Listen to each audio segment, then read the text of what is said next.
চরম রোগের জন্য চরম চিকিৎসাই কাজে আসে।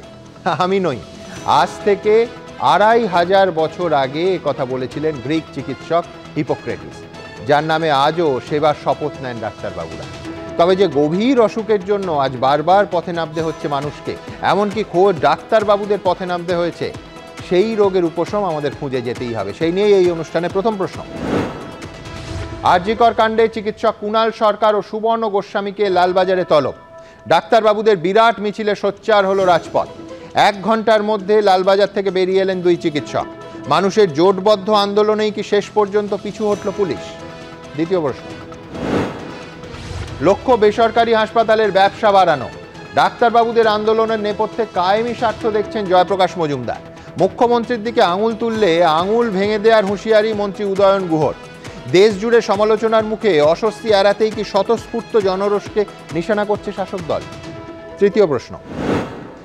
লক্ষ্মীর ভাণ্ডার নেয়ার আগে নিজের লক্ষ্মী সুরক্ষিত কিনা ভাবুন, বললেন মৃত চিকিৎসকের মা। কলকাতা পুলিশ কমিশনারকে সিবিআই তদন্তের আওতায় আনার দাবি পরিবারের। আগাগোড়া পরিবারের পাশে থাকার কলকাতা পুলিশের যে দাবি, এরপর সেটা কি আর ধোপে টেকে?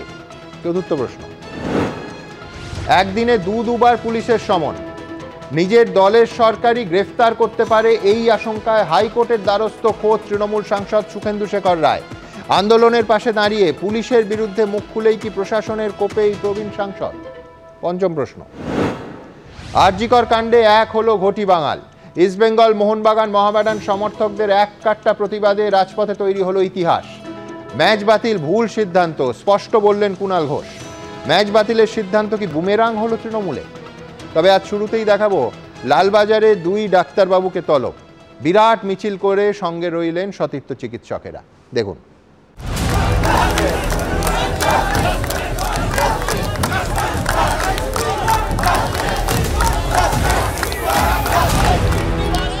আরজিকর কাণ্ডে প্রতিবাদে রাজপথে জনগর্জন অব্যাহত। পেশা, বয়স, ধর্ম, বর্ণ নির্বিশেষে সব কণ্ঠস্বর মিলেমিশে এক।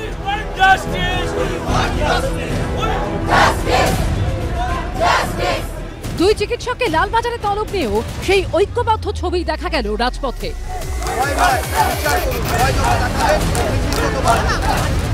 2 চিকিৎসক কুণাল সরকার ও সুবর্ণ গোস্বামীকে রবিবার তলবের নোটিশ পাঠায় কলকাতা পুলিশ। এই পরিস্থিতিতে সোমবার দুপুর 2টো নাগাদ কলকাতা মেডিকেল কলেজের অ্যাডমিনিস্ট্রেটিভ ব্লকের সামনে জড়ো হন চিকিৎসকরা। কুণাল সরকার ও সুবর্ণ গোস্বামীকে নিয়ে লালবাজারের দিকে রওনা দেয় চিকিৎসকদের মিছিল। এক সময় ফিজিওলজি, প্যাথোলজি, অ্যানাটমি, সার্জারি মুখস্থ করে তার উত্তর দিয়ে আজকে তারা আমার সমাজ, আমার সোসাইটি নিয়ে, আমার মানুষ নিয়ে, আমার বিবেক নিয়ে, আমার বুদ্ধি নিয়ে যদি সেই প্রশ্নটা করেন, আজকে নিশ্চয়ই আমরা সেই উত্তর। উল্টো দিকে ফিয়ার্স লেনে মিছিল আটকাতে প্রথম ব্যারিকেড তৈরি করে পুলিশ। তাদেরকে আটকানোর জন্য 3-3টে জায়গায় একদিকে ব্যারিকেড, তার পাশাপাশি লাঠিধারী পুলিশ পর দাঁড়িয়ে রয়েছে। দেখতে পাচ্ছ ব্যারিকেড রয়েছে, এরকম ভাবে লাঠিধারী পুলিশ তারা দাঁড়িয়ে রয়েছে। চিকিৎসকদের কোনো রকম ভাবে লালবাজারের উদ্দেশ্যে যেতে দেওয়া হবে না।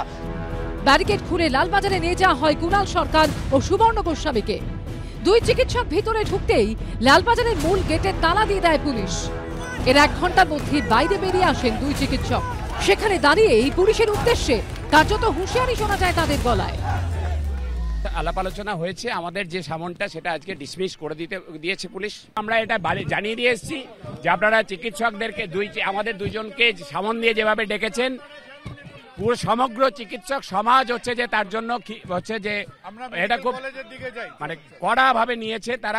তারা হচ্ছে সমগ্র মেডিকেল যে হচ্ছে যে কমিউনিটি সারা দেশের, তারা কড়া প্রতিক্রিয়া দেখিয়েছে।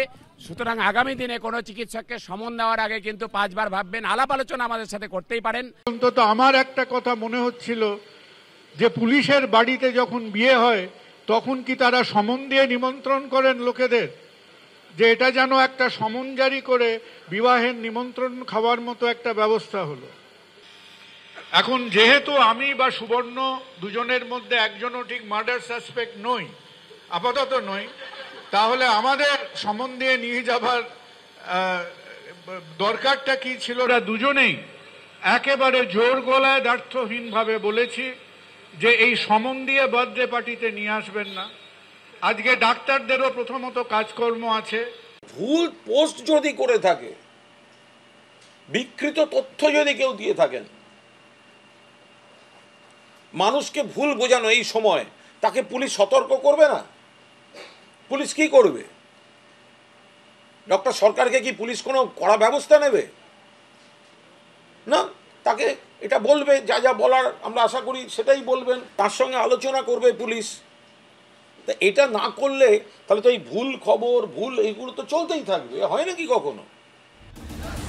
শিল্পী মহল থেকে সঙ্গীত মহল, আরজিকর কাণ্ডের প্রতিবাদে আরো বলিষ্ঠ হচ্ছে প্রতিবাদের কণ্ঠ। এবার রাস্তায় নামবেন রূপম ইসলাম, অনুপম রায়, শিলাজিৎ, লোপামুদ্রার মতো সঙ্গীত শিল্পীরা।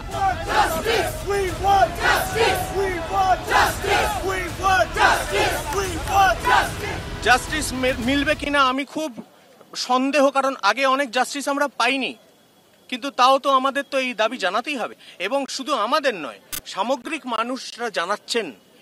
এই জন্যই আমরা আজকে রাস্তায়। বাকিরা না জানালে আমরা আলাদা করে হয়তো রাস্তায় নামবার সেই অনুপ্রেরণা পেতাম না। সবাই নামছেন, সমস্ত স্তর। এমন কোন স্তর আছে কি যে স্তর নামছে না? একে একে সবাই নামবেন, এবং এইটা নিশ্চিত করা দরকার যে এইবারে যেন আমরা জাস্টিসটা পাই। অন্যদিকে একাডেমিতে প্রতিবাদ হলো রংতুলিতে। আমরা আরজিকরের যে নারকীয় ঘটনা হয়েছে তার একটা নীরব প্রতিবাদ করতে চাই, এবং সেটা আমাদের ছবি আঁকার মাধ্যমে। সবাই যেরকম জাস্টিস চাইছে, আমরাও সেই জাস্টিসটা চাই। সব মিলিয়ে আরজিকর কাণ্ডে রাজপথে বারংবার আছড়ে পড়ছে প্রতিবাদের ঢেউ। সন্দীপ সরকার, শিবাশিস মৌলিক ও পার্থপ্রতিম ঘোষের রিপোর্ট, এবিপি আনন্দ। দেখুন, রবিবারের কলকাতা দেখেছিল এক ঐতিহাসিক দৃশ্য। কাদাপাড়া বুঝিয়ে দিয়েছিল মাটির জোর। সবুজ মেরুন, লাল হলুদ আর সাদা কালো মিলেমিশে একেবারে একাকার হয়ে গেছিল রাজপথে। তিন প্রধানের সমর্থকদের প্রিজন ভ্যানে তুলেও তার দরজা খুলে দিতে হয়েছিল রাষ্ট্রশক্তিকে, কারণ সামনে তখন হাজার হাজার কালো মাথা। এটা ছিল রবিবারের ইতিহাস। আর সোমবারের চলমান ইতিহাস বলছে এই শহরের দুই প্রথিতযশা চিকিৎসককে সমন করেছিল লালবাজার। সংগঠন নির্বিশেষে, বয়স নির্বিশেষে বিপুল সংখ্যক ডাক্তারবাবুরা কাঁধে কাঁধ মিলিয়ে মিছিল করে গিয়ে তাদের পৌঁছে দিলেন লালবাজারে। তারা দুজনেই এই মুহূর্তে আমাদের স্টুডিওতে, একজন এসছেন আর একজন আসার পথে রয়েছেন। আমি এই অনুষ্ঠান শুরু করব ডক্টর সুবর্ণ গোস্বামীকে দিয়ে। ডক্টর গোস্বামী, আপনারা যে সমনটা পেয়েছিলেন সেটা তো ধরুন চা বিস্কিট খাওয়ারও নয়, সাক্ষী হিসেবেও নয়, একেবারে স্পষ্ট অভিযুক্ত হিসেবে। আপনার কি মনে হয় যেভাবে 1 ঘন্টার মধ্যে আপনাদের ছেড়ে দেওয়া হলো এবং এত সৌহার্দ্যপূর্ণ একটা পরিবেশে আলোচনা আপনারা বেরিয়ে বলছিলেন, কোথাও এই যে বিরাট মিছিল, এই যে ডাক্তারবাবুদের ঢল কলকাতার রাজপথে, এইটা পুলিশকে কিছুটা নরম হতে বাধ্য করলো? ঠিক যেভাবে কালকে দেখেছিলাম যে ওই সমর্থকদের, 3টে বড় ক্লাবের সমর্থকদের ঢল এমন নামলো যে প্রিজন ভ্যানের স্টার্ট দিয়ে 5 মিনিট স্টার্ট দিয়ে রাখতে হলো, গাড়ি এগোলো না, চাকার সামনে শুধু কালো কালো মাথা। সেই ছবিটার মতো আজকের ছবিটা এত সহজে লালবাজার থেকে নিষ্কৃতি পেলেন, আপনার নিজের কি বিশ্লেষণ? দুটো তিনটে বিষয়। প্রথম কথা, পুলিশ নিজেই জানতো যে অভিযোগের কোনো সারবত্তা নেই, পুরোটাই হচ্ছে ভিত্তিহীন অভিযোগ। দ্বিতীয়ত যেটা হচ্ছে যে এই রিয়াকশন কিন্তু গতকাল থেকে শুরু হয়। আমাদের যে all India organisation, all India federation of government doctors associations, আমি তার অ্যাডিশনাল জেনারেল সেক্রেটারি। তো গতকাল আমার খবর পাওয়ার পরেই তারা জরুরি অনলাইন মিটিংয়ে বসে, এবং মিটিংয়ে বসে সিদ্ধান্ত করে যে আমরা আজকেই চিঠি দেব। এবং গতকাল রাত্রিরে, মাঝরাত্রিরে, প্রায় সন্ধ্যেবেলা মিটিং হয়েছে, মাঝরাত্রিরে চিঠি দেওয়া হয় মাননীয় রাষ্ট্রপতি, প্রধানমন্ত্রী এবং আমাদের রাজ্যের রাজ্যপাল, মুখ্যমন্ত্রী, মুখ্য সচিব, পুলিশ কমিশনারকে তো অবশ্যই, রাজ্যের ডিজি, সবাইকে কড়া চিঠি দেওয়া হয় যে আমরা টিভির পর্দায় নজর রাখব। যদি দেখি যে আমাদের ডক্টর গোস্বামীকে আপনারা হয়রান করার চেষ্টা করছেন তাহলে সারা দেশের সবকটা রাজ্যে আমরা একসাথে রাস্তায় নেমে যাব। এই বার্তা গতকাল মনে হচ্ছে পুলিশকেই আপনারা প্রায় গান পয়েন্টে রেখেছিলেন। হ্যাঁ, এবং তার সাথে গতকাল জয়েন্ট প্ল্যাটফর্ম অফ ডক্টরস, আমাদের রাজ্যের যে 7টা সংগঠন, তাদের মঞ্চ থেকে একটা চিঠি পুলিশ কমিশনারকে কড়া চিঠি দেওয়া হয়েছিল যে ডাক্তার গোস্বামী যেখানে যা বলেছেন আমাদের সংগঠনের প্রতিনিধি হিসাবে বলেছেন, এবং যদি আপনারা ইন্টারোগেট করতে চান তাহলে আমরা মাস ইন্টারোগেশন চাই, আমরা সবাই যাব। এবং আজকে সকাল থেকে যা মেজাজ ছিল, মিছিলের যা মেজাজ ছিল, যে কজন গেছিল তো দেখেছেন টিভির ক্যামেরায়, এর বাইরে প্রত্যেকটা মেডিকেল কলেজে যেহেতু বিক্ষোভ চলছিল জুনিয়র ডাক্তারদের, তারাও টিভির পর্দায় নজর রাখছিলেন এবং তারা প্রস্তুত ছিলেন যে যদি অন্যরকম কিছু খবর আসে সবাই মিলে তারা লালবাজার চলে আসবেন। এবং একটা কৌতূহলের প্রশ্ন, আপনাকে যে সামানটা করা হয়েছিল তাতে লেখা কি ছিল, অভিযোগটা কি ছিল? আইটি অ্যাক্টের অনেকগুলো ধারা দিয়েছিলেন। প্রথম কথা বলেছিলেন যে তাতে যেটুকু মানে পড়ে আমি বুঝেছি, আমার আইনজীবীরা যা বুঝেছেন, তাতে হচ্ছে যে নির্যাতিতার পরিচয় প্রকাশ, যেটা আমরা কোনোভাবে কখনো করিনি, কারণ তিলোত্তমা এবং অভয়া নাম দুটোই আমরাই প্রথম আমরা অভয়া নামটা দিই। দ্বিতীয়ত যেটা হচ্ছে যে যারা চিঠি করছেন, ঘটনাক্রমে আপনাদেরই মিডিয়াতে দেখেছি আমরা যে মাননীয় পুলিশ কমিশনার তার নাম করে বলছেন, ডাক্তার সন্দীপ ঘোষ নাম করে বলছেন, পুলিশ তাদের কাউকে ডাকলো না নাম নেবার জন্য। হঠাৎ করে আমরা যারা করলাম না, এই তালিকাটা মারাত্মক, কারণ এর পরের বা আগের নামটা যেটা হবে সেটা হচ্ছে স্বয়ং এ রাজ্যের মাননীয় মুখ্যমন্ত্রী। আমাকে দেয়া একটি সাক্ষাৎকারে তিনি একেবারে, এটা কোনোভাবে আমি সাক্ষাৎকার নেয়ার লোক হিসেবে বলতে পারি আনইনটেনশনাল, সম্ভবত মাননীয় মুখ্যমন্ত্রী জানতেন না, তিনি দুবার নামটা নিয়ে ফেলেন। আমি সঙ্গে সঙ্গে আটকে তাকে বলি যে এই নামটা নেওয়া যায় না দিদি, তার কারণ হচ্ছে যে এটা সুপ্রিম কোর্টের রায় এবং ভারতবর্ষের আইন মতে এই নামটা নেওয়া যায় না। তো আমি তার মধ্যে তো ইন্টেনশন দেখছি না। তাহলে ডাক্তারবাবুদের কেউ যদি ভুলক্রমে নাম নিয়ে ফেলেন, বা যেরকম উনি বলছেন যে সন্দীপ ঘোষ তিনি নিয়ে ফেলেন, তাদের কাছে সমনটা গেছিল। তো আমি দ্রুত একবার যে মাননীয় মুখ্যমন্ত্রী ঠিক কী বলেছিলেন, কিভাবে আটকেছিলাম আবার বলছি, বিপ দিয়ে প্রথমবার লাইভ, যার ফলে বিপ দিতে পারিনি, তারপর বিপ দিয়েই আমরা দেখিয়েছিলাম। দেখুন, আমি প্রথমেই বলি মৃত্যুটা খুবই অমানবিক, নক্কারজনক, নৃশংস। আমি যদি একটা শুধু আপনাকে অনুরোধ করব, সেটা হচ্ছে নামটা যদি আপনি না নেন, যেহেতু ধর্ষণ এবং খুনের ঘটনা, নামটা আমরা সম্প্রচার করতে পারি না। এবং প্লিজ মেক নো মিস্টেক, আজকে কলকাতা পুলিশ যদি রাজ্যের মুখ্যমন্ত্রীকে সমন করত, তাতেও কিন্তু এই অনুষ্ঠানে সমানভাবে প্রতিবাদ হতো, তার কারণ আনইনটেনশনাল। একবার লাইভে গেছে, দায়িত্বপূর্ণ চ্যানেল হিসেবে আমরা বিপ দিয়ে দিয়েছি। আমি বলছি তারপরও ডাক্তারবাবুদের কাছে সমন গেছে। আমি এই প্রসঙ্গে আসব, কিন্তু তার আগে কুণালদার কাছে যাওয়ার আগে ডক্টর কুণাল সরকার এই অনুষ্ঠানে যোগ দিয়েছেন। আমি দ্রুত একবার দেখাবো যে ডাক্তারবাবুদের এই যে সরব প্রতিবাদ, রাস্তায় নামা, জয়প্রকাশ মজুমদার তিনি একেবারে স্পষ্ট ভাষায় বলছেন, তিনি শুধু মুখপাত্র নন, তিনি পার্টির পদাধিকারিকও বটে, তিনি পরিষ্কার বলছেন এর ভেতরে ভেস্টেড ইন্টারেস্ট আছে। মানে এই সরকারি হাসপাতাল ক্ষতিগ্রস্ত হলে লাভ কার হবে? ব্যবসা ফুলে ফেঁপে উঠবে বেসরকারি হাসপাতালে, যার ফলে কায়েমি স্বার্থ দেখছেন তৃণমূল কংগ্রেসের সহসভাপতি জয়প্রকাশ মজুমদার। কি বলেছেন জয়প্রকাশ দা, দেখুন। এই যে হাসপাতালের ডাক্তারদের, সরকারি হাসপাতালে বিশেষত যখন কাজ বন্ধ হয়ে যাচ্ছে, কারা সব থেকে বেশি লাভ করছে? বেসরকারি হাসপাতাল আর নার্সিং হোমগুলো। গরিব মানুষরা বাধ্য হচ্ছে সেখানে যেতে। তার মধ্যে কি কোনো রকম ষড়যন্ত্র আছে? আমরা প্রশ্ন করছি। সারা পশ্চিমবঙ্গের 80 থেকে 90% লোক যায় সরকারি হাসপাতালে, গরিব মানুষ। মমতা বন্দ্যোপাধ্যায় তাদের জন্য চিকিৎসার ব্যবস্থা করেছে। আজকে সেই ব্যবস্থাটাকে বন্ধ করে, কোথাও ভাঙচুর করে, কোথাও ভয় দেখিয়ে এক শ্রেণীর লোক যে চিকিৎসা ব্যবস্থাটাকে একটা বেলাইন করে দিতে চাইছে, কাদের জন্য? তারা কি এই বেসরকারি হাসপাতালদের তাবেদার, যেখানে মানুষের লক্ষ লক্ষ টাকা লাগে, সর্বশান্ত হয়ে যেতে হয় চিকিৎসা করাতে গেলে? এই প্রশ্নটাও আমরা করছি। ডক্টর কুণাল সরকারের কাছে আসবো। কুণাল দা, অসাধারণ একটা প্রশ্ন আপনি তুলেছিলেন যে পুলিশের বাড়িতে যদি কারোর বিয়ের অনুষ্ঠান থাকে, আপনি বেরিয়েই বলছিলেন তাকে কি সমন পাঠিয়ে নেমন্তন্ন করা হয়? আমরা জানি না, কিন্তু আপনার অসম্ভব সৌহার্দ্যপূর্ণ একটা আলোচনা হলো চা বিস্কিট খেতে খেতে। আমি বলছি যে এইটাকে তো অনেক স্ট্রাকচার্ড করা যেত, মানে সিনিয়র ডাক্তারবাবুরা যারা বুক দিয়ে লড়াইটা করছেন, জুনিয়র ডাক্তারবাবুরা গেলেন, পুলিশ প্রশাসন এলেন। আমি বলছি আজকে স্টেথো হাতে অগ্নিশ্বরদের রাস্তায় নামানো কি খুব দরকার হয়ে পড়েছিল? তার থেকেও বড় প্রশ্ন, কায়েমি স্বার্থের প্রশ্ন উঠছে, অর্থাৎ সরকারি স্বাস্থ্য পরিকাঠামোকে আপনারা দুর্বল করে, রুগ্ন করে দিয়ে কার্যত বেসরকারি পরিকাঠামোকে পুষ্ট করতে চলেছেন, কায়েমি স্বার্থ। সুমন, আজকে মনে হয় কিছু কিছু সিরিয়াস আলোচনার অবকাশ থাকবে। তো সেই সময় আর কি গান্ধীর সল্ট মার্চকেও লোকে বলেছিল কমার্শিয়াল কনস্পিরেসি। তো জয়প্রকাশ দা আজকে হয়তো একটু বিক্ষিপ্ত, উত্তেজিত আছেন। নর্মালি উনি এরকম অসংলগ্ন কথাবার্তা বলেন না, ওটাকে নিয়ে পরে আলোচনা করা যাবে।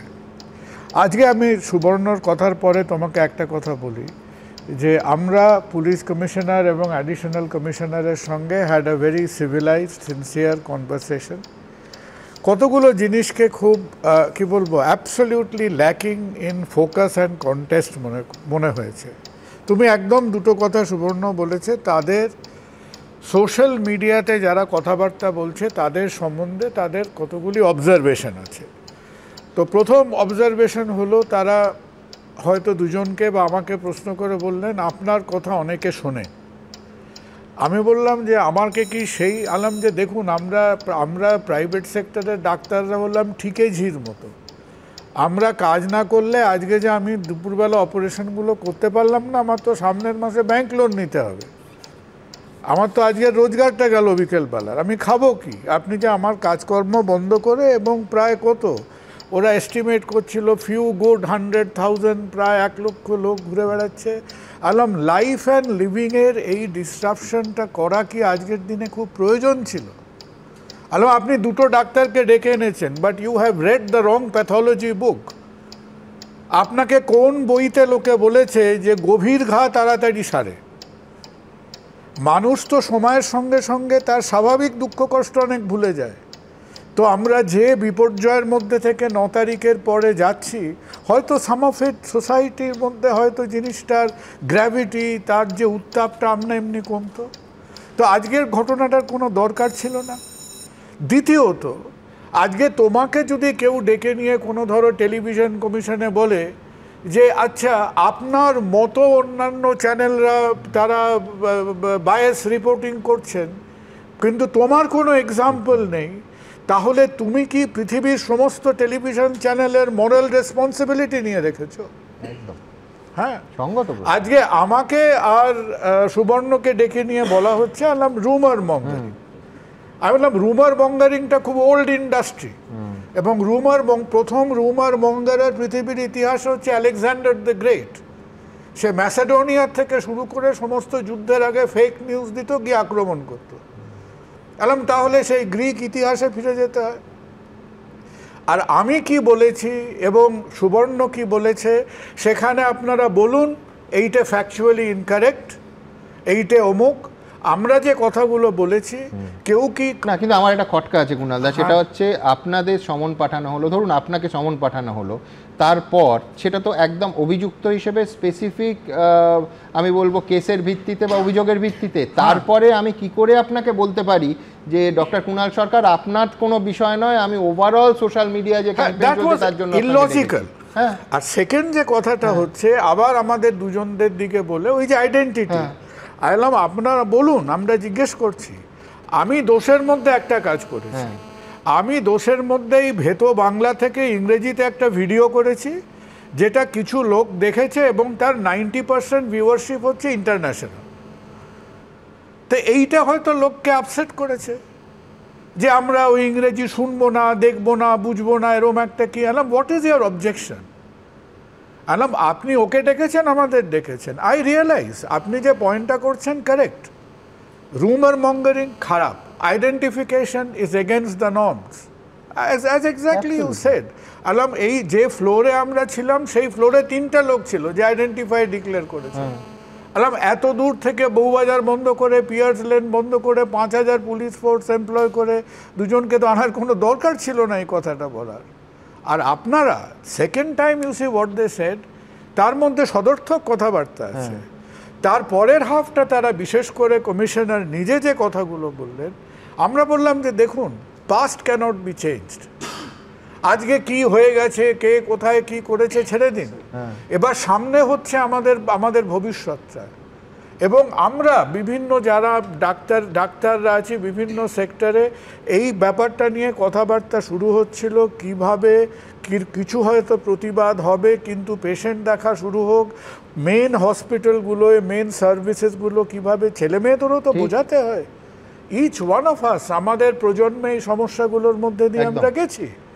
আলাম যে এই যে ফেজটাতে জিনিসটা যাচ্ছিল, আমরা 2 পা এগোতে আপনি জিনিসটাকে 3 পা পিছিয়ে দিলেন। শুধু তাই নয়, আবার 2 দিন বাদে এর একটা অ্যাকশন রিপ্লে প্ল্যান্ড আছে। আচ্ছা, হ্যাঁ এরকম আছে।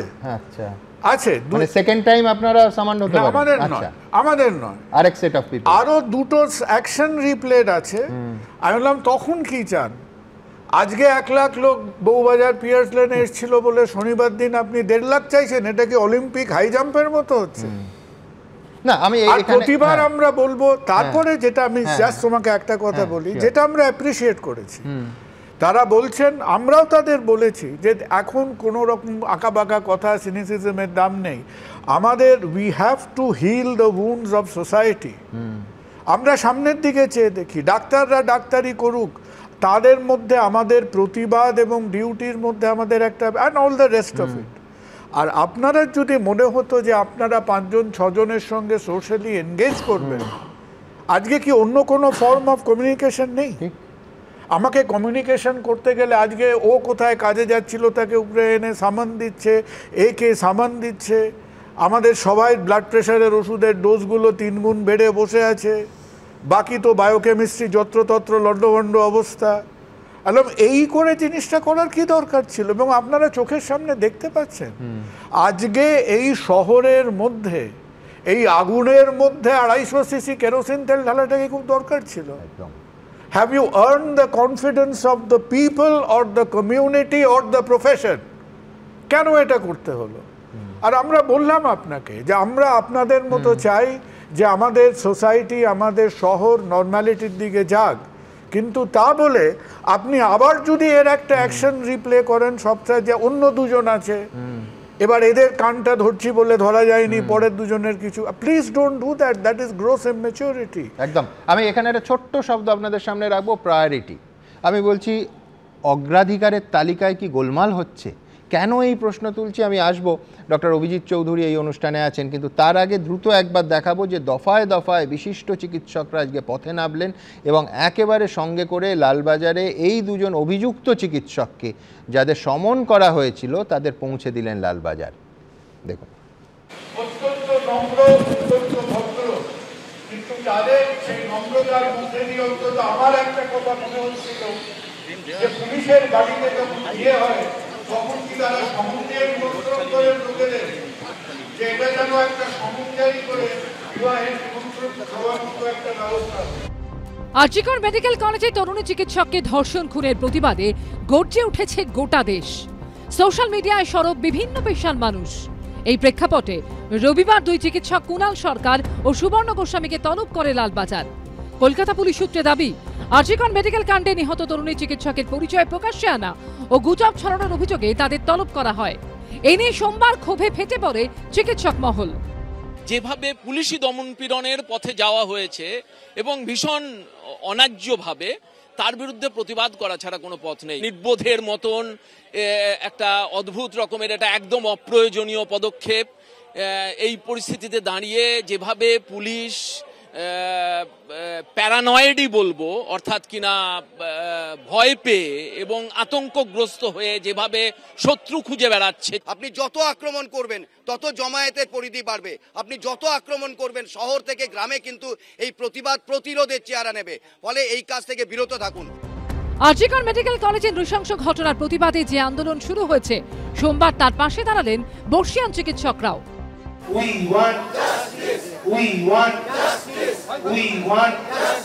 ছাত্রছাত্রীরা আমাদের মানে পুত্র ছেলে মেয়ে সমূহ, তারা কেমন আছে, তাদের শরীর স্বাস্থ্য, তাদেরকে একটু দেখাশোনা করতে দেখতে এসেছি। আমি 64 ঢুকেছিলাম এখানে, 69 পাস করেছি। আমরা এসছি এখানে জাস্টিস চাইতে এসেছি, justice for our granddaughter grandson. অশক্ত শরীর, কিন্তু আর ঘরে বসে থাকতে পারেননি আরজিকর মেডিকেল কলেজের বহু প্রাক্তনী। আমরা আমার মাকে বাঁচাতে এসেছি, কি করলে যাতে এই জিনিস আর না হয়, আর এই মেয়েটি বা আমরা, এটা তো আমরাই বিচার চাইছি। আমি 68 মেডিকোস মিনস 68-এ ফার্স্ট ইয়ার পড়েছি। হ্যাঁ, এটা তোমরা বলতে পারো প্রথম স্কুল হচ্ছে আমাদের ফার্স্ট মাদার, সেকেন্ড হচ্ছে RG Kar, that is my second এবং লাইফ লং মাদার। জুনিয়র ডাক্তারদের সঙ্গে গলা মিলিয়ে প্রাক্তনীদের গলাতেও একই সুর, উই ওয়ান্ট জাস্টিস।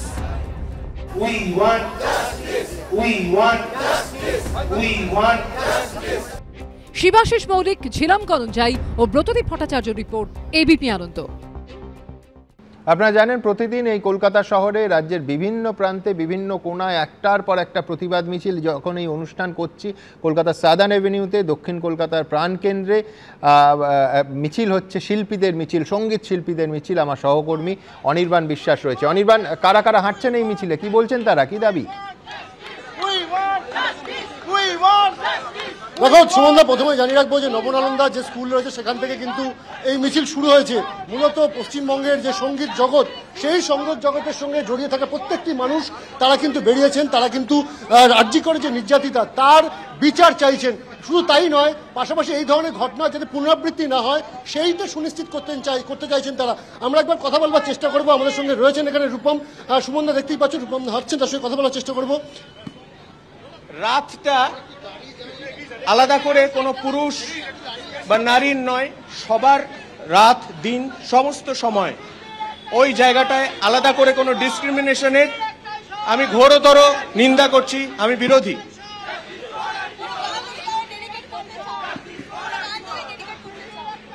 কলরভ কলরভ কলরভ কলরভ, জব্দ হোক নিঃশব্দ হোক, স্তব্ধ হোক শত্রু সব, মানবতার শত্রু যারা, তাদেরকে স্তব্ধ করে দিতে হবে। তুমি দেখতেই পেলে সুমনদা, এখানে কিন্তু সঙ্গীত শিল্পীরা, গায়করা প্রত্যেকে উপস্থিত রয়েছেন এবং প্রত্যেকে নিজের নিজের মতন করতে এই গোটা ঘটনার প্রতিবাদ জানাচ্ছেন। সুমনদা, ধন্যবাদ অনির্বাণ। আমি ডক্টর অভিজিৎ চৌধুরীর কাছে যাব। অভিজিৎ দা, আমার সোশ্যাল মিডিয়া নিয়ে দর্শকরা জানেন বারবার আমাদের অনুষ্ঠান করতে হয়েছে, বহু ক্ষেত্রে মানহানিকর, বিভ্রান্তিকর, ফেক নিউজ ইত্যাদি। কিন্তু আমার কথা হচ্ছে সময়। যে কোনো মিডিয়া তার ভালো দিক আছে, খারাপ দিক আছে। ইলেকশনের সময় এই রাজনৈতিক দল যারা রাজ্যে এবং দেশে সরকার চালায়, তাদের এই ফেক নিউজ করার টিম তৈরি হয়। অর্থাৎ আমার যখন দরকার হচ্ছে আমি আমার প্রশাসনে আছি, সরকারে আছি, গলার টুঁটি চিপে ধরছি, আবার অন্য সময় সেই প্রকরণগুলো ব্যবহার করে আমি রাজনৈতিক সুবিধে পাচ্ছি। আমার আপনার কাছে প্রশ্ন হচ্ছে, কিন্তু এইটা কি উপযুক্ত সময়? আজকে শুধু দুজন ডাক্তারবাবু নয়, 280 জনের কাছে কলকাতা পুলিশ এই নোটিশ পাঠিয়েছে তাদের অভিযুক্ত করে। আমার বক্তব্য, তাদের মধ্যে কেউ যদি অন্যায় করেন অবশ্যই আইনের প্রক্রিয়া শাস্তি হওয়া দরকার, কোনো অসুবিধে নেই। কিন্তু এইটা কি সময়, যে সময় একজন সহনাগরিকাকে, একজন ডাক্তারবাবুকে তার কর্মস্থলে আমরা হারিয়েছি, তার কয়েকদিনের মধ্যে সেই হাসপাতালে 2টো ফ্লোর গুঁড়ো হয়ে গেছে, তারপরে খেলা বন্ধ হচ্ছে, মানুষ পথে নামছে। এইটা কি 280 জনকে খুঁজে কে কি করেছে সেই বের করা একটা প্রশাসনের অগ্রাধিকারের তালিকায় থাকবে? নাকি আশু সমস্যাটা মেটানো দুদিক থেকে?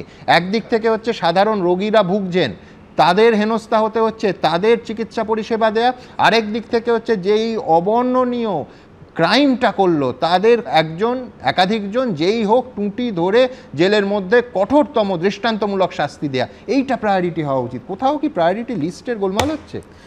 না, একদমই সুমন। আমরা চিকিৎসকরা, আমরা 3 জন এদিকে চিকিৎসক আছি, উনি আছেন, অন্যদিকে দাঁড়িয়ে রাজনৈতিক ব্যক্তিত্বরা আছেন। আমরা যেন, আমার এই মুহূর্তে মনে হচ্ছে যেন চিকিৎসক এবং ওনাদের সঙ্গে কোনো বিভেদ আছে, কিন্তু আমার মনে হয় যে সবাই এক কণ্ঠে আজকে দাঁড়িয়ে সারা রাজ্য, সারা দেশ একটাই জিনিস চাইছি, দোষী যে এই জঘন্য ঘটনা ঘটিয়েছে, নৃশংস ঘটনা ঘটিয়েছে, তার শাস্তি পাক। শুধুমাত্র যেটা ঘটনা হচ্ছে সেটা হচ্ছে দুর্ঘটনা এবং জঘন্য হত্যাকাণ্ডের পর যেভাবে ঘটনাটা প্রশাসন ডিল করেছে, সেই ডিল করার পদ্ধতি এবং পদক্ষেপ সম্পর্কে আমাদের ভিন্নতা নানানভাবে প্রত্যেকেরই আছে। আমার মনে হয় কুণালবাবুর থাকবে, শতরূপের থাকবে, বিমলবাবুর থাকবে, আমাদের তো আছেই। ব্যক্তিগতভাবে যদি জিজ্ঞেস করেন এবং একজন চিকিৎসক হিসাবে যদি জিজ্ঞেস করেন, আমার মনে হয় এমন কাণ্ডগুলো করা হয়েছে যে কাণ্ডগুলো করার প্রয়োজন ছিল না, অ্যাভয়েড করা যেত, এবং এমন অনেক কিছু করা হয়নি যেগুলো করার প্রয়োজন ছিল, এবং সেগুলো করতে পারলেই বোধহয় আজকে দাঁড়িয়ে আমরা শুধু আমাদের যে বোন হারিয়ে গেছে, যে মেয়ে হারিয়ে গেছে, তাকে ঘিরে আমরা আমাদের বুক চাপড়াতাম হয়তো, কিন্তু আজকে দাঁড়িয়ে আমাদের রাস্তায় নেমে ওদের 2 জনকে সমন খেতে হতো না, আরও 280 জনকে পুলিশকে সময় ব্যয় করতে হতো না সমন খেতে যাওয়ার পর। প্রথম হচ্ছে, আমার বারবার মনে হয় যে কোথাও যেন আমি বুঝতে পারি না এখনও এটা কি সামগ্রিকভাবে ভাবনার ভুল, না এরকম ভুল হতেই থাকে যখন আমরা ওই আমাদের আমি আবার বীরভূমের ছেলে, বীরভূমের একটা কথা আছে কানার খালে পা বলে। কানার খালে পা বলা হয়, কানা যদি এক খালে পা দেয় তো সেই খালে দিয়েই সে কাদায় পড়তে থাকে। তো আমার বারবার মনে হচ্ছে যে এই ভুলগুলো ক্রমাগত হয়ে যাচ্ছে। প্রথম দিন যেভাবে দাঁড়িয়ে অন্ততপক্ষে গতকাল পরশুর থেকে দেখছি যে আমাদের বোন হারিয়ে গেছে তার বাবা মা তারা বলছেন যে পুলিশ তাদেরকে মৃতদেহের কাছে যেতে দেয়নি। কেন এই অসংবেদনশীল ব্যবহার পুলিশের থেকে করা হলো? কেন মৃতদেহটাকে ওরকমভাবে দ্রুততার সঙ্গে নিয়ে গিয়ে সরিয়ে দেওয়া হলো? মানুষের মনে একটা অদ্ভুত সন্দেহের বাতাবরণ তৈরি হলো। তো এটা কি পরিকল্পিত ছিল, না এটা শুধুমাত্র মনে হয়েছিল যে সরকারের বিরুদ্ধে একটা জনমত জাগ্রত হতে পারে, তাড়াতাড়ি এটাকে জাগ্রত করা আমি কোনো একটা হবে? দ্বিতীয়ত হচ্ছে যে মানুষটির দুষ্কর্ম সম্পর্কে প্রায় প্রত্যেকে একমত, এবং আমার মনে হয় কুণাল বাবুরা সরকার চালান, কিন্তু কুণাল বাবুরাও বোধহয় অন্তরের অন্তঃস্থল থেকে ওর জন্য কোনো একটি অশ্রু বিসর্জন করতে পারবেন না। এইরকম একটি নরাধম ব্যক্তিকে কেন্দ্র করে সরকার তাকে প্রাইজ পোস্টিংয়ে নিয়ে গেল, এবং সেটাও মনে হলো যেন ওটা হিকাপের সঙ্গে। প্রথমে সকালে শুনলাম তিনি নাকি মহান হইয়া পদত্যাগ করিলেন, তারপরেই দেখলাম হঠাৎ তাকে সম্মানের সঙ্গে মালা পরিয়ে অন্য একটা জায়গায় প্লেস করা হলো। 3 নম্বর আমার মনে হয় যে তারপরে যেটা হলো সেটা হলো হঠাৎ করে একটা ট্রান্সফার অর্ডার বেরিয়ে গেল এই মুহূর্তে 42 জন চিকিৎসকের, এবং তাদের মধ্যেই অনেকেই নাকি, দেখুন এটা হতে পারে রুটিন অর্ডার, কিন্তু এই যে রকম একটা যখন পরিস্থিতি এই সময়ে এটা কি প্রয়োজন ছিল? এবং এদের মধ্যে অনেকেই যারা আন্দোলনে আছে, এবং এইটা কি এই চিকিৎসকদের এই মুহূর্তে যখন কলকাতার হাসপাতালগুলো চিকিৎসকের সমস্যায় এই মুহূর্তে বিব্রত, সিনিয়র চিকিৎসকের, তখন তাদেরকে পিক আপ করে কেন নিয়ে যাওয়া হবে? চতুর্থত হচ্ছে খেলাটাকে ক্যান্সেল করা, এবং একটা যেন আমার বারবার মনে হচ্ছে যেন ভুল করতে করতে ক্রমাগত ভুলের একটা এর মধ্যে পদক্ষেপের মধ্যে দিয়ে দাঁড়িয়ে একটা ওয়ারফ্রন্টের পর ওয়ারফ্রন্ট খুলতে খুলতে ভুলের ওয়ারফ্রন্ট খুলতে খুলতে যাচ্ছে, এবং এদেরকে ডেকে পাঠানো তো ওরকমই একটা। তো আজকে দাঁড়িয়ে সুমন আমাদের খুব পরিষ্কার হতে হবে যে আমাদের যেভাবেই হোক এই দুঃখজনক পরিস্থিতিটাকে যুগ যুগ ধরে চলতে দেওয়া যায় না, কোথাও একটা ডিসাইসিভ স্টেপ নিতে হবে, এবং সেই ডিসাইসিভ স্টেপে একমাত্র প্রাইম মুভার হতে হবে সরকারকে। এবং আমাকে যদি জিজ্ঞেস করেন আপনার কি মনে হয়, আমার মনে হয় এই মুহূর্তে দাঁড়িয়ে যেহেতু জ্যেষ্ঠ যিনি থাকেন তিনি এগিয়ে এসে বলেন, সরকার এগিয়ে এসে বলুক না, তাতে সরকার মহান হবে যে আমি যা যা করেছি সব ঠিক করিনি। আমি জানি তাতে হয়তো রাজনৈতিক বাতাবরণে ঢেউ উঠবে, সরকার হয়তো বেকায়দায় পড়তে পারেন, সেটা তারা ভালো বুঝবেন, হিসাব করবেন, কিন্তু কোথাও তো একটা ভুল যে হয়েছে সে ব্যাপারে কোনো সন্দেহ নেই, এটা দৃশ্যমানতার মতন পরিষ্কার, দাঁড়িয়ে এটা করতেই হবে আজকে, এবং রাজ্যটাকে সচল করতে হবে। আজকে সারা দেশে মহাদেশে রাজ্য সম্পর্কে একটা অদ্ভুত রকমের ভয়ের বাতাবরণ তৈরি হয়েছে। ইউএস থেকে বন্ধুরা ফোন করছে, এমডি অ্যান্ডারসন হসপিটালে প্রতিবাদ হচ্ছে চারিদিকে। এটা তো ভালো লাগছে, একজন রাজ্যবাসী হিসাবে আমরা চাই রাজ্যটা আলো জ্বলা একটা জায়গায় পৌঁছো। এক্ষেত্রে দাঁড়িয়ে সরকারকে এগিয়ে এসে ডিসাইসিভ স্টেপ নিয়ে প্রাইম মুভার হিসাবে পাকিস্তান থেকে 3টে চিঠি অফ সাপোর্ট এসছে। আচ্ছা আমি একটা কথা বলি আজকের অভিজ্ঞতা থেকে সুমন, ইট ইজ সো অভিজিৎদার কথা শুনে, এই যে তুমি বললে না যে প্রায়োরিটি এবং যে কাজগুলো হচ্ছে, যে ধারণাটা আমাদের মধ্যে ছিল, অভিজিৎদা যেগুলো বলেছে যে পুলিশ ফ্যামিলির সঙ্গে ঠিক করে বডিটাকে দেখতে দেয়নি, তাড়াতাড়ি পোস্টমর্টম হলো ইত্যাদি, আজকে যখন আমাদের কাছে পুলিশ বলছেন, হ্যাঁ আমরা তাকে কেউ জিনিসটা অবিশ্বাসের চোখে দেখছি না, তারা বসে বলছেন যে দেখো আমরা তো এই সময়টা বসে কথা বলেছিলাম, এতটা সময় দিয়ে তারপর হয়েছে, তারপর পরের স্টেপটা হয়েছে। এখন প্রশ্ন হলো আজকের দিনে কি পুলিশ এই জিনিসটা একটা 15 মিনিট কি আধ ঘন্টার প্রেস কনফারেন্স করে উইথ মিডিয়া এটা কি ক্লিয়ার করা যেত না? একদম। এবং উপরন্তু আমি কুণালদা এইটা আমি এখানে দাঁড়ি টানলাম, তার কারণ এই অনুষ্ঠানেরই পরবর্তী পর্যায়ে স্পেসিফিক আমি পরিবারের সঙ্গে কথা বলবো। আপনারা জানেন শুক্রবার এই অনুষ্ঠানের বাবা এবং মা, আমি আবার বলছি যে যারা সব কিছু হারিয়েছে এবং সব থেকে ক্ষতিগ্রস্ত এই ঘটনায় যে পরিবারটা যাদের সব চলে গেল, তারা যা বলেছেন তার সঙ্গে যে পুলিশ ভার্সন প্রথম দিন থেকে এই ঘটনা সামনে আসার পর যা আমরা পেয়েছি, পুলিশ যা দাবি করেছে, কলকাতার মাননীয় পুলিশ কমিশনার যা দাবি করেছেন, বিশ্বাস করুন আপনারা দেখেছেন লাইভ অনুষ্ঠানে, এক ছটাক তার মধ্যে মিল নেই। অর্থাৎ দুপক্ষ তো সত্যি বলতে পারেন না। আমি বলতেও পারছি না, ভাবতেও পারছি না যে এই পরিবারটা যারা সব হারিয়েছে তারা কোথাও কোনো এই যন্ত্রণা নিয়ে অসত্য কথা বলবেন। তার মানে কি? তার মানে যে ভার্সান আমাদের সামনে রাখা হয়েছিল সেই ভার্সান সত্য ছিল না। আমি এই অনুষ্ঠানেই আসবো, কিন্তু তার আগে কুণালদার কাছে আসবো। কিন্তু তার আগে আরও আরেকটা প্রশ্ন তুলবো, সে কোথাও দুপক্ষ একসঙ্গে, সেটা সরকার সেটা অন্য সমস্ত পক্ষ আলোচনায় বসে এই সমস্যাটা সমাধান করতে হবে, কিন্তু কোথাও কি আমরা সমালোচনায় হাইপার সেন্সিটিভ হয়ে পড়ছি? সমালোচনা শুনলে কোনো রকমভাবে তার কণ্ঠরোধ করার চেষ্টা করছে, এই প্রশ্ন উঠছে।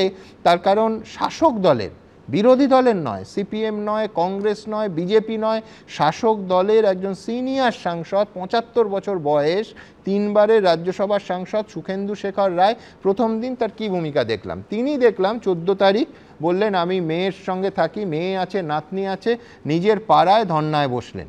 তারপর স্পেসিফিক্যালি এই ঘটনা নিয়ে অভিযোগ তুললেন। তারপর গতকাল রবিবার তাকে প্রথমে সকালে কলকাতা পুলিশ সমন করলো এবং সেই দিনই অর্থাৎ রবিবারই তাকে লালবাজারে হাজির হতে হবে। তারপর সন্ধেবেলা ৭৫ বছরের সজ্জন বৃদ্ধ সাংসদকে আবার সমন করা হলো যে ওই রাতের মধ্যে তাকে লালবাজারে যেতে হবে। ভদ্রলোক, তাঁর সরকার যা এই রাজ্যে চলছে, গ্রেফতার করতে পারে এই আশঙ্কায় আজ কলকাতা হাইকোর্টের দ্বারস্থ হয়েছেন। আগামীকাল সম্ভবত শুনানি হবে। সুখেন্দু শেখর রায় ঠিক কী বলছেন দেখাবো। আজিকর কাণ্ডে মুখ খোলার পর কলকাতা পুলিশের হাতে গ্রেফতারের আশঙ্কা করছেন খোদ তৃণমূল সাংসদ। এই আশঙ্কা থেকেই এবার হাইকোর্টে দ্বারস্থ হলেন তৃণমূলের 3 বারের রাজ্যসভার সাংসদ সুখেন্দু শেখর রায়। তাকে মামলা দায়ের করার অনুমতি দিলেন বিচারপতি রাজশ্রী ভরদ্বাজ। মঙ্গলবার হাইকোর্টে মামলার শুনানির সম্ভাবনা রয়েছে। শুরুটা হয়েছিল মেয়েদের রাত দখলের কর্মসূচিকে সমর্থন ঘিরে। সেই রাতে আজিকর কাণ্ডের প্রতিবাদে নিজের বাড়ির সামনেই মঞ্চ বেঁধে ধর্নায় বসেন সুখেন্দু শেখর। এরপর কয়েক ধাপ এগিয়ে সরাসরি কলকাতা পুলিশ কমিশনারকে হেফাজতে নিয়ে জেরা করার দাবি তোলেন তিনি। সোশ্যাল মিডিয়ায় লেখেন, সিবিআইকে স্বচ্ছতার সঙ্গে কাজ করতে হবে। প্রাক্তন অধ্যক্ষ ও সিপিকে হেফাজতে নিয়ে জিজ্ঞাসাবাদ করে জানতে হবে কারা কেন আত্মহত্যার গল্প রটিয়েছিল, কেন হলের দেওয়াল ভেঙে ফেলা হলো, কার মদতে রায় এত ক্ষমতাশালী হয়ে উঠেছিল, কেন 3 দিন পর স্টিফার ডগ আনা হলো। শত শত প্রশ্ন ঘুরছে। ওদের মুখ খোলার রবিবার সকালে তৃণমূল সাংসদ সুখেন্দু শেখর রায়কে প্রথমবার তলব করে কলকাতা পুলিশ। তিনি হাজিরা না দেওয়ায় রবিবারই সন্ধে তাকে দ্বিতীয়বারের জন্য তলব করা হয়। কলকাতা পুলিশ সূত্রে দাবি, তৃণমূল সাংসদকে তলবের কারণ হিসেবে বলা হয় সুখেন্দু শেখর রায় স্টিফার ডগ নিয়ে সোশ্যাল মিডিয়ায় যে পোস্ট করেছেন তা অসত্য। 9ই আগস্ট ঘটনার পরই সেখানে নিয়ে যাওয়া হয়েছিল স্টিফার ডগ। এরপর 12ই আগস্টও স্টিফার ডগ নিয়ে যাওয়া হয়। এই নিয়ে ভুল তথ্য দেওয়ার কারণেই ডেকে পাঠানো হয়েছে তৃণমূলের রাজ্যসভার সাংসদকে। আর এই তলব পর্বের পর নিজের এক্স হ্যান্ডেলে আরো 2টি পোস্ট করেন সুখেন্দু শেখর রায়। প্রথম পোস্টে তিনি শেয়ার করেন রবীন্দ্রনাথ ঠাকুরের গান আমি ভয় করব না। ঠিক তার 1 ঘন্টার মধ্যে আরেকটি পোস্টে তিনি লেখেন, আমি সকল ফুটবল ও ক্রীড়া প্রেমীদের কাছে শান্তিপূর্ণ ও গণতান্ত্রিক পদ্ধতিতে মোহনবাগান ও ইস্টবেঙ্গলের সমর্থকদের নির্বিচারে গ্রেফতারের বিরুদ্ধে ঐক্যবদ্ধভাবে প্রতিবাদ করার আহ্বান জানাই। জয় মোহনবাগান, জয় ইস্টবেঙ্গল। এই আন্দোলনকে দেখে সবারই শিক্ষা নেওয়া উচিত যে যদি কোথাও অত্যাচার হয়, যদি কেউ সেই অত্যাচারকে যদি সেটাকে অন্য মুখে ঘুরিয়ে দেওয়ার চেষ্টা করে, তার বিরুদ্ধে কিভাবে বিক্ষোভ হতে পারে তার একটা নমুনা আমরা সম্প্রতি দেখছি। যখনই এই ধরনের পাপ, যখনই এই ধরনের অপরাধ সংগঠিত হবে, ঐক্যবদ্ধভাবে সমস্ত বাঙালিকে, সমস্ত ভারতীয়কে ঝাঁপিয়ে পড়ে এর প্রতিবাদ করতে হবে। সুখেন্দুবাবু ওই কথা বলেছেন, বাধ্য হয়েছেন তার বিবেকের তাড়নায় বলতে। আমার মনে হয় ডাকতে ডাকতে যখন মুখ্যমন্ত্রীকে ডাকবে তখন সত্য সামনে আসবে, সেই দিনটা আসছে। রজ্জুতে যদি কেউ সর্পভ্রম করে কে কি করতে পারে? ওকে কে গ্রেপ্তার করার কথা বলেছে? কেন গ্রেপ্তার? কিসের গ্রেপ্তার? পুলিশের নোটিশ মানেই গ্রেপ্তার? এটা কোনো কাজের কথা হলো? এদিকে আজিকর কাণ্ডের প্রতিবাদে রাজ্য জোড়া প্রতিবাদ মিছিল আন্দোলন নিয়ে বিস্ফোরক মন্তব্য করলেন তৃণমূল বিধায়ক মদন মিত্র। টেনে আনলেন নন্দীগ্রাম সিঙ্গুর আন্দোলনের প্রসঙ্গ। এর আগে দেখেছি যখন মমতা বন্দ্যোপাধ্যায় রাস্তায় নেবে সমস্ত নাগরিককে নিয়ে করেছিলেন, সেটাও আমরা দেখেছি। সেই সময় আজকে যারা মিছিলে রয়েছেন সেলিব্রিটিরা, মমতা ব্যানার্জির মিছিলও তারা ছিলেন যখন সিপিএমের বিরুদ্ধে তৃণমূলের শেষ পর্যায়ের আন্দোলন চলছিল, বিশেষ করে নন্দীগ্রাম সিঙ্গুরের পরে। মদনবাবু কি বলতে চেয়েছেন আমরা বুঝতে পারছেন। উনি মন্ত্রিত্ব যতদিন না পাবেন ততদিন এরকমই বলবেন যে সরকারটা পড়ে যাক। মন্ত্রিত্ব পেয়ে গেলেন আবার চুপ করে যাবেন, বা দিদির একটা ফোন চলে গেলে আবার চুপ করে, পরে পাল্টি খেয়েছেন কিনা সেটাও একবার দেখে নেবেন। কোন দিকে গড়াচ্ছে আজিকর কাণ্ডে আন্দোলনের অভিমুখ? সৌভিক মজুমদার, সুদীপ্ত আচার্য ও দীপক ঘোষের রিপোর্ট, এবিপি আনন্দ।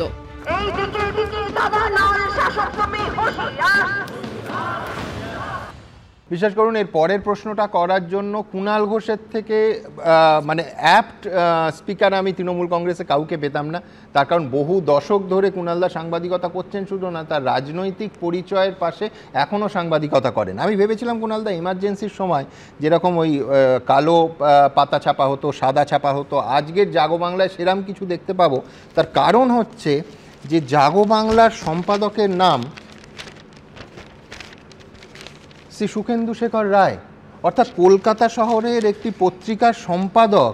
তিনি আশঙ্কা করে তিনি হাইকোর্টে চলে গেছেন যে এই শহরের এবং এই রাজ্যের সরকার, কলকাতা পুলিশ, এই শহরের পুলিশ তাকে গ্রেফতার করছে, যে কোনো মুহূর্তে গ্রেফতার করতে পারে। এই অ্যাপিল তিনি কলকাতা হাইকোর্টে আজকে রেখেছেন। তিনি দুবার সমন পেয়েছেন, তিনবারের রাজ্যসভার সাংসদ, 75 বছর বয়স, এবং তিনি এই আগের টার্ম অবধি রাজ্যসভায় তৃণমূল কংগ্রেসের মুখ্য সচেতক ছিলেন এবং জাগো বাংলার সম্পাদক তো বটেই। তো মারাত্মক। আমি প্রথমেই বলি যে আরজি করে যে ঘটনা হয়েছে, ধর্ষণ এবং হত্যা, আমরা তীব্র প্রতিবাদ, নিন্দা, দোষীদের শাস্তি চাই, ফাঁসি চাই। আমি, আমার নেত্রী, আমার সাধারণ সম্পাদক, আমার দল নির্দ্বিধায় পরিষ্কার কথা, শাস্তি চাই, ফাঁসি চাই। 2 নম্বর আমি ব্যক্তিগতভাবে বলি, সেখানে কয়েকজন বর্ষিয়ানকেও দেখলাম। আমার বাবা এবং মা দুজনেই আরজি করের মেডিকেল স্টুডেন্ট। আমার ঠাকুরদার চেম্বার ছিল আরজি করের গায়ে, আমাদের ওষুধের দোকান ছিল। এক্সপ্যানশনের সময় সেগুলো সব চলে গেছে। আমার জন্মটাও আরজি কর, তাহলে আরজি করের প্রতি আমার একটা দুর্বলতা আছে। কিন্তু আমি একটা ছোট অন্য বিষয়ে বলি যে অত্যন্ত কুৎসিত ঘটনা ঘটেছে, খারাপ ঘটনা। মানে যে জানোয়ারটা করেছে আর অথবা যে জানোয়ারগুলো করেছে, প্রকাশ্যে মারা উচিত, একেবারে প্রকাশ্যে ফাঁসি দেওয়া উচিত, কোথাও কোনো দ্বন্দ্ব নেই। কিন্তু হঠাৎ দেশব্যাপী নাম পুড়ছে। কদিন আগে যেন উড়িষ্যায় একজন ডাক্তার 2 রোগিণীকে ধর্ষণ করে অ্যারেস্টেড। দেশ, তাহলে অল ইন্ডিয়া সংগঠনগুলো কি করছে? তখন দেশ মনে থাকছে না। ডাক্তারের কাছে রোগী আসছে, আত্মসমর্পণ করে বাঁচিয়ে দাও, অ্যারেস্ট হচ্ছে। ওড়িশা, আমি জাস্টিফাই করছি না, আমি তুলনা করছি না। তাহলে এই যে দেশ, পৃথিবী, ডাক্তার, কেন আপনারা বুকে নিয়ে ঘোরালেন? দিলবার সিং, ডাক্তারি জগতের লজ্জা, তারও ফাঁসি দেওয়া হোক। আমি সুবর্ণবাবুকে জিজ্ঞাসা করব, আমি ঠিক জানি না বলে, একটা অডিও শুনছিলাম, এক ছাত্রের সঙ্গে কথা হচ্ছে, আমি শুনেছি অডিওটা আপনার, আপনি প্রশ্ন করছেন এবং সে উত্তর দিচ্ছে। ওটা ভুল শোনা, ওটা আপনার নয়। আপনি কি মনে করেন যে অডিওগুলো ঘুরে বেড়ালো, নমস্কার বন্ধুরা, আমি সোমা বলছি, রগে ভয়ঙ্কর বর্ণনা, যেগুলো দিয়ে লোককে এতখানি উত্তেজিত করা হয়েছে, মানুষের আবেগকে আমরা স্যালুট জানাচ্ছি। কিন্তু আজকে পুলিশ নোটিশ দিক, তারপরে কুণালবাবু সৌজন্য বৈঠক হোক, পুলিশ এই করুক, সব মিলিয়ে একটা জিনিস হয়েছে যে প্রথম থেকে যে পরিমাণে ফেক অডিও, ফেক নিউজ রটনা, ফেক পোস্টমর্টেম রিপোর্ট, উত্তেজনা, পুলিশ অন্তত আপাতত, আমরা এই পুলিশ ঠিক করেছে না ভুল করেছে করতে করতে, অন্তত তার পরিমাণ কমে অকারণ অশান্তির রাস্তাগুলো কিন্তু বন্ধ হচ্ছে। তার মধ্যে কি কুণালদা তুমি ওইটা যোগ করবে যে কলকাতা শহরে, আমরা সবাই বোধহয় কলকাতা শহরের বাসিন্দা, 3 ঘন্টা ধরে একটা তাণ্ডব চললো, 40 মিনিট ধরে হাসপাতালের ভেতরে, সেখানে পুলিশ কার্যত অন ক্যামেরা দেখা যাচ্ছে দাঁড়িয়ে দাঁড়িয়ে দেখছে, লাঠি নিয়ে তেড়েও যাচ্ছে। পুলিশ এই অন ক্যামেরা দেখা গেছে যে যারা বিক্ষোভ করছিলেন এবং তার সামনে যে রাজনৈতিক দলেরা ছিলেন, সেটা বলার পর যে মব, তাদের সমর্থকরা, পুলিশ তো আটকাবার চেষ্টা করছে, পুলিশ দেখা যায়নি, এটা কোথায় এলো? একদম স্পষ্ট ভিডিও রয়েছে সুমন, যে পুলিশ একদম তুমি এবং কলকাতার পুলিশ কমিশন, না আমি আসছি, তুমি এবং কলকাতার পুলিশ কমিশনার দুজনে একটা জায়গা থেকে ভিডিওটা শুরু করছো, সেটা হচ্ছে যখন ঢুকছে, তারপরে 40 মিনিট ধরে যেটা হলো তার বক্তব্য পুলিশ কমিশনার দেখেননি না, কিন্তু আমি পরপর যাবো। পরিষ্কার কথা, পুলিশ ব্যারিকেডটা থামাবার চেষ্টা করছে, তারা ভাঙার চেষ্টা করছে, হ্যাঁ ওই পর্যন্ত ভেঙে যে ঢুকলো, তারপরের অ্যাকশন। পুলিশ সেদিনকে সংযত ভূমিকা পালন করেছে সুমন। ওই দিন যদি পুলিশ লাঠি গুলির দিকে যেত, যদি একটা বড় দৌড় শুরু হতো, শুধু স্ট্যাম্পেড হয়ে 30-40 জন মারা যেত। লাঠি প্রথমেই গুলির কথা কেন আসছে? আমি বলছি এই পুলিশের কাছেই তো আমরা দেখি ধর্মতলায় একাধিক জলকামানের গাড়ি দাঁড়িয়ে আছে, রাবার বুলেট আছে কেন? মানে আমি বলছি অল্টারনেটটা যে সেইখানে না আবেগের জমায়েত না, হুলিগানেদের জমায়েত। ওখানে যারা ভেঙেছে তাদের কারুর কোনো আবেগ ছিল না, যারা তো দেখাই যাচ্ছে। হ্যাঁ কষ্ট দেখা যাচ্ছে। তুমি ওই ভিডিওটা চালাও যেখানে টানাটানি হচ্ছে। না ওই ভিডিও চালাতে অসুবিধা নেই, রোজ চালাচ্ছি। যা শুনলেন যে ডাক্তারবাবুদের রোল, কুণাল ঘোষ বললেন। দেখুন, প্রথম কথা হচ্ছে যে ডাক্তারবাবুদের রোলের কথা বলছেন উনি, যেটা হচ্ছে যে আমরা কি দেখুন, আমরা তো টিভিতে অন ক্যামেরা মাননীয় মুখ্যমন্ত্রীকে বলতে শুনছি যে প্রধান অভিযুক্ত ধরা পড়ে গেছে, তদন্ত তো শেষই হলো না।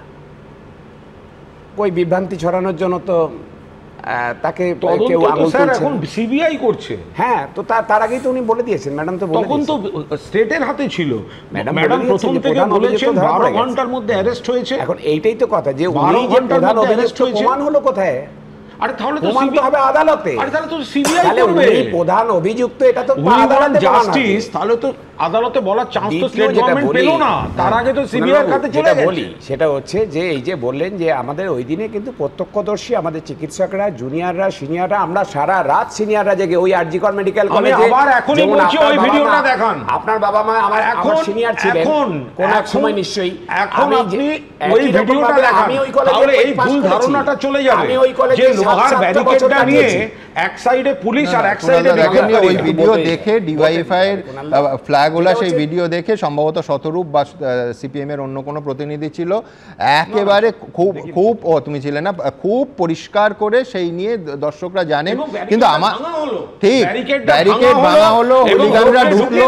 আমার বক্তব্য খুব পরিষ্কার, সেদিনও বলেছি আজও বলেছি যে ব্যারিকেড ভাঙা হলো, গুন্ডারা ঢুকলো। আমি ধরেই নিচ্ছি গুন্ডারাও ডিওয়াইএফআই, বিজেপি, যে কোনো দলের, দুটো দলেরই অথবা একটা দলের। আমি বলছি আমরা তো আমাদের করের টাকা থেকে পুলিশ বাহিনী মাইনে পায়, এরম কোথায় লেখা আছে যে ডিওয়াইএফআই এর গুন্ডারা ঢুকলে পুলিশ কোনো ব্যবস্থা নেবে না? এবং 40 মিনিট ধরে একটা সরকারি হাসপাতালের 2টো ফ্লোর, যেটার সঙ্গে কুণাল ঘোষ ইমোশনালি যুক্ত, সেটাকে গুঁড়ো করে দেয়া হবে। আমি বলছি ডিওয়াইএফআই দেখলে পুলিশ পিছিয়ে আসে নাকি? এখনও তো আমি যতদূর জানি রাজ্যের মুখ্যমন্ত্রীর নাম মমতা বন্দ্যোপাধ্যায়, মীনাক্ষী মুখোপাধ্যায় নয়। এক, দুই হচ্ছে আমার প্রশ্নটা ডিওয়াইএফআই ভেঙে ঢোকা তো বটেই, কিন্তু তারপরে কি হলো? স্বয়ং পুলিশ কমিশনার ওখানে দেখে দাঁড়িয়ে যখন মিডিয়াকে সাপসাপান্ত করছে, আমি মজা করে শব্দটা ব্যবহার করলাম, মিডিয়ার জন্য এই যাবতীয় ঘটনা বলছেন, তখনও সেখানে ওই, আমি আবার শব্দ ব্যবহার করছি, সচেতনভাবে বলছি, কেউ বললে আদালতে যাবেন, সেটা হচ্ছে এই স্যান্ডো গেঞ্জি এবং বারমুডা পরে উচ্চিংড়ের দল, তাদের পুলিশ যদি 10 জন পুলিশ তেড়ে যায় পালানোর পথ পাবে না, তারা দাঁড়িয়ে ঢিল ছুঁড়ছে। সেই বড় এই ফুটেজও দেখানো উচিত, পাশাপাশি থান ইটটা পড়ছে, পুলিশ 3 টুকরো করছে ভেঙে করে, 3 জন পুলিশ ছুঁড়ছে। আমরা উত্তর কলকাতার ছেলে, আমরা এইভাবে ঢিল ছোঁড়ার প্রতিযোগিতা করতাম। এই নাটক চলেছে 40 মিনিট ধরে হাসপাতালের ভেতরে এবং গোটা আরজিকরের সংলগ্ন রাস্তা জুড়ে 3 ঘন্টা ধরে। আমি আসবো কুণালদা, আপনার কথাতেও আসবো, কিন্তু তার আগে কুণালদা নিঃসন্দেহে তার কাজ পার্টিকে ডিফেন্ড করা, কিন্তু কুণালদার সমালোচনার অংশে আমি শতরূপের কাছে যাব। কুণাল ঘোষ নিজেই বলেছেন যে সরকারকে 3টে কারণে মানুষ ভুল বুঝছেন। আমি এই জন্য এটা দেখাচ্ছি যে দেখালে যে প্রশ্নগুলো উঠলো, আমার মনে হচ্ছে যে সেইটার কোথাও প্রতিফলন কুণাল ঘোষেরও অন ক্যামেরা বক্তব্যে ছিল। কি 3টে ভুল? এক হচ্ছে, যেটা ইতিমধ্যেই উঠলো, ডাক্তার সন্দীপ ঘোষকে 4 ঘন্টার মধ্যে প্রাইজ পোস্টিং, আরজিকর থেকে এত অভিযোগের ভিত্তিতে যাকে সরানো, অথবা যা স্বেচ্ছায় মহাপুরুষসুলভ পদত্যাগ আমরা দেখলাম, তাকে 4 ঘন্টার মধ্যে ন্যাশনাল মেডিকেল কলেজের প্রিন্সিপাল পদে বসানো। কুণাল ঘোষের 1 নম্বর পয়েন্ট। কুণাল ঘোষের 2 নম্বর পয়েন্ট ছিল যে তাড়াহুড়ো করে শৌচাগার ভাঙা। দিনের পর দিন এই অনুষ্ঠানে আমি কাভারেজ করেছি, একটা সেগমেন্ট করেছিলাম যে যেখানে পিডব্লিউডি যাদের টেন্ডার করে কাজ করাতে নাকি 6 মাস চলে যায়, কলকাতার এক পুলিশ কমিশনার রিজওয়ানুরের সময় প্রসূন মুখোপাধ্যায় বলেছিলেন যে ছেলে মেয়ের সম্পর্কে পুলিশ ঢুকবেন, পিডব্লিউডি ঢুকবে। দেখুন ঘুরে ফিরে আবার এত বছর পরে সেই পিডব্লিউডি ফিরে এলো এবং পিডব্লিউডি সেই ওয়াশরুমটাকে ভেঙে দিল যেখানে এই অভিযুক্ত এক বা একাজন যেই হোক নাকি হাত ইত্যাদি ধুয়েছিল, যেখানে 2 মাস পরেও না ভাঙা হলে হয়তো ফরেন্সিকের টেস্ট পাওয়া যেত। কুণাল ঘোষ এই প্রশ্ন করেছিলেন। 3, হাসপাতালের তরফ থেকে কমিউনিকেশন সেই বাবা মার কাছে, যে বাবা মার কাছে প্রথম ফোনটা এসেছিল সেদিনও আপনারা দেখলেন শুক্রবার এই অনুষ্ঠানে লাইভে বাবা এবং মা বললেন যে অ্যাসিস্ট্যান্ট সুপার এই পরিচয় দিয়ে ফোনটা এসেছিল বাবা মার কাছে। সেই কমিউনিকেশন নিয়ে প্রশ্ন তুলেছিলেন কুণাল ঘোষই। আমি দ্রুত একবার মনে করিয়ে দিই, কুণালদার মনে আছে, অন্যদের। প্রথম দিকে যারা দেখতে পেয়েছিলেন এই মৃতদেহটি তারা সঠিকভাবে সঠিক তথ্য বাইরে বেরোতে দেননি এবং মুখ্যমন্ত্রীর কাছে পৌঁছতে দেননি।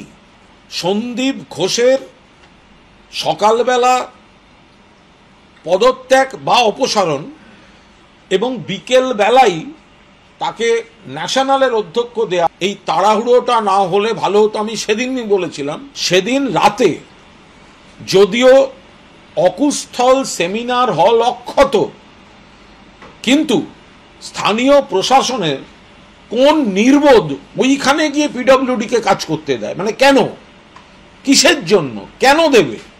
আমি শতরূপের কাছে আসবো। শতরূপ, একটাই প্রশ্ন এরপর থাকে যে যাদের এই পদক্ষেপগুলো এইভাবে যারা নিল, যারা সরকারকে এমন পদক্ষেপ নিতে বাধ্য করলো যাতে মানুষ সরকারকে ভুল বোঝে, অর্থাৎ সরকারকে যারা সোজা কথায় বিপথে চালিত করলো, তাদের বিরুদ্ধে সরকার কি ব্যবস্থা নিল?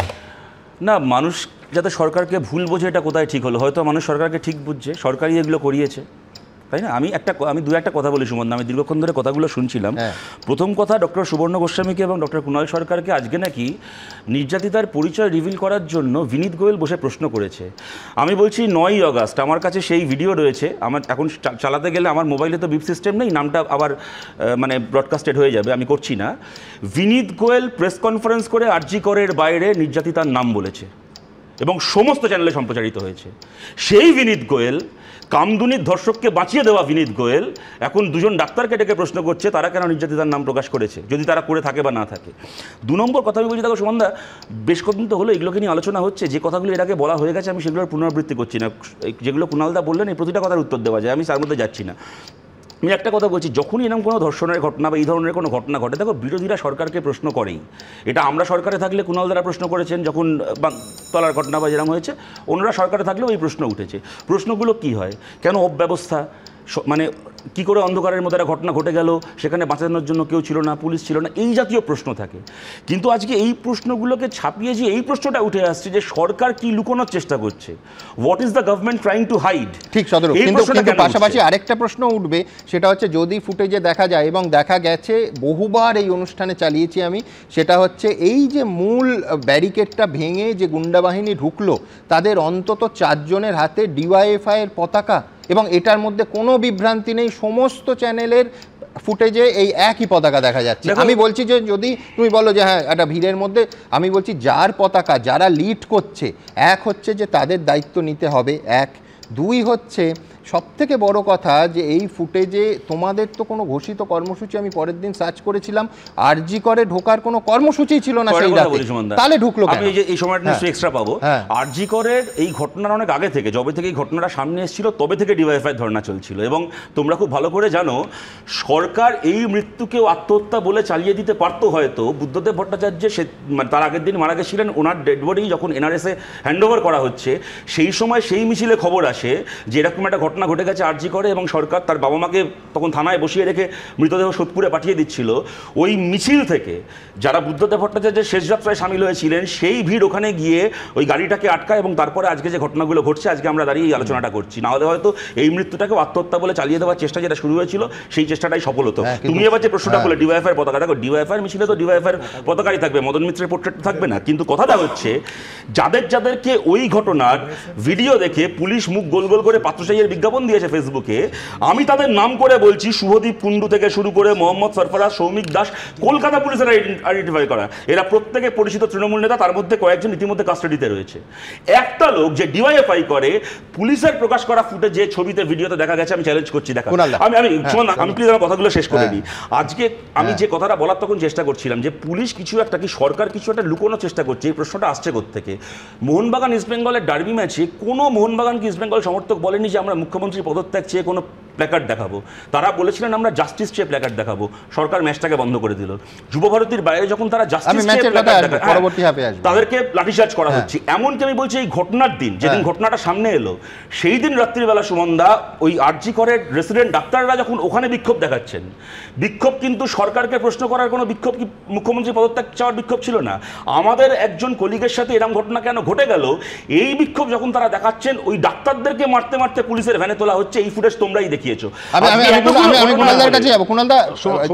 যারা গ্রেফতার হলো তাদের সঙ্গে যদি ডিওয়াইএফআই এর সম্পর্ক না থাকে এবং পুলিশই তাদের গ্রেফতার করে, সেখানে তো একটা প্রশ্ন উঠবেই যে কারা তাহলে সেদিন ভিড়ে ছিল। যারা গেটটা ভেঙে অবারিত দাঁড় করে দিয়েছিল রেসপন্সিবিলিটি তাদের।